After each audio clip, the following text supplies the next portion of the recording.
ഈശ്വമിശിഹായ്ക്ക് സ്തുതിയായിരിക്കട്ടെ. ആദ്യമേ തന്നെ എല്ലാവർക്കും ദുഃഖാന തിരുനാളിന്റെ മംഗളങ്ങൾ നേരുന്നു. അസതോമ സദ്ഗമയ, തമസോമ ജ്യോതിർഗമയ, മൃത്യോമ അമൃതം ഗമയ. അസത്യത്തിൽ നിന്ന് സത്യത്തിലേക്കും അന്ധകാരത്തിൽ നിന്ന് പ്രകാശത്തിലേക്കും മരണത്തിൽ നിന്ന് മരണമില്ലായ്മയിലേക്കും ഞങ്ങളെ നയിക്കണമേ എന്ന പൂർവ്വപിതാക്കന്മാരുടെ പ്രാർത്ഥനകൾക്ക് ഉത്തരമായി ഭാരത മണ്ണിലെത്തിയ ക്രിസ്തു ശിഷ്യനാണ് വിശുദ്ധ തോമസ് ലീഹ. ജൂലൈ 3-നാണ് വിശുദ്ധ തോമസ് ലീഹായുടെ തിരുനാളായി നാം ആഘോഷിക്കുന്നത്. ഇന്ത്യയിലെ ക്രൈസ്തവ സഭ സ്ഥാപകനായ വിശുദ്ധ തോമസ് ലീഹ രക്തസാക്ഷിത്വം വഹിച്ചതിന്റെ ഓർമ്മയാണ് ദുഃഖാന തിരുനാൾ. ദുഃഖാനയ്ക്ക് കേരളത്തിൽ തോറാന എന്ന പേരുമുണ്ട്. തോരാതെ മഴ പെയ്യുന്ന ദിവസമായതുകൊണ്ടാണ് തോറാന എന്ന പേരുണ്ടായത്. AD 52 വിശുദ്ധ തോമസ് ലീഹ കേരളത്തിലെ കൊടുങ്ങല്ലൂരിൽ എത്തിയെന്ന് കരുതപ്പെടുന്നു. AD 72 തമിഴ്നാട്ടിലെ മൈലാപ്പൂരിൽ വെച്ച് കുത്തേറ്റാണ് വിശുദ്ധ തോമസ് ലീഹ രക്തസാക്ഷിയായത്. വിശുദ്ധ തോമസ് ലീഹായുടെ കബറിടം മൈലാപ്പൂരിൽ ഇന്നുമുണ്ടെങ്കിലും ഭൗതിക അവശിഷ്ടങ്ങൾ സൂക്ഷിക്കുന്നത് ഇറ്റലിയിലാണ്. ഇന്നും ക്രിസ്ത്യാനികൾ പീഡനങ്ങളും വെല്ലുവിളികളും നേരിട്ടുകൊണ്ടിരിക്കുകയാണ്. ഈ സാഹചര്യത്തിൽ നമുക്കും അവനോടൊപ്പം പോയി മരിക്കാം എന്ന് മറ്റു ശിഷ്യന്മാർക്ക് ധൈര്യം പകർന്ന യേശുവിന്റെ ധീരനായ അനുഗാമി വിശുദ്ധ തോമസ് ലീഹ നമുക്കെന്നും ഒരു മാതൃകയാണ്. തന്നെ പോലെ സ്നേഹത്തിന്റെയും ജീവന്റെയും വഴി തിരഞ്ഞെടുക്കാൻ ഏവരെയും പ്രേരിപ്പിക്കുന്ന വിശ്വസ്ത ശിഷ്യനാണ് വിശുദ്ധ തോമസ് ലീഹ. ക്രിസ്തുവിനെ പ്രതി ജീവൻ നൽകി ജീവൻ നേടുന്ന ആ സ്നേഹത്തോടൊപ്പം നമുക്കും വളരാം.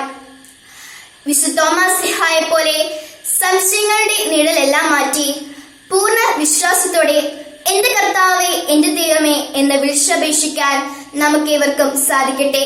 ഒരിക്കൽ കൂടി ദുഃഖാന തിരുനാളിന്റെ ആശംസകൾ നേർന്നുകൊണ്ട് നിർത്തുന്നു.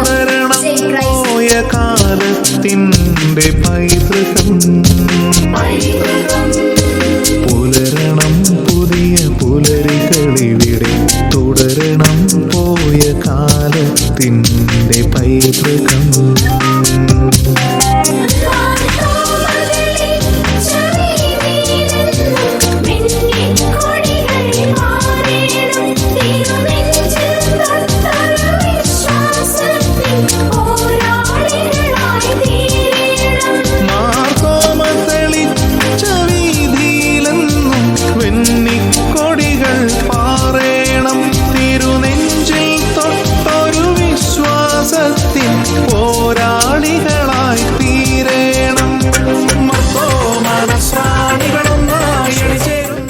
In 1945, in Egypt's Nag Hammadi village, two brothers ploughing their field discovered a sealed earthen jar containing ancient books.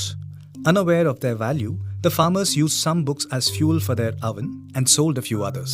One of those books found its way to a museum in Cairo, which soon acquired the remaining texts too. Among them is a 3rd or 4th century text called the Gospel of Thomas. Written in Coptic, it tells the story of St. Thomas and his interactions with Jesus. According to tradition, he arrived in Kerala and was martyred in present-day Chennai in 76 CE. His burial site is now marked by the Santom Basilica. Another 3rd century book called Acta Tome, written in Syriac, states that St. Thomas came to India overland through Afghanistan and again by sea to Kerala. Scholars, however, suggest that there may have been more than one Thomas who came to India during the first millennium. Interestingly, the Catholic Church classifies both these books as apocryphal, meaning of doubtful authenticity. The Nag Hammadi manuscripts are considered Gnostic texts, a mix of Jewish and early Christian religious ideas.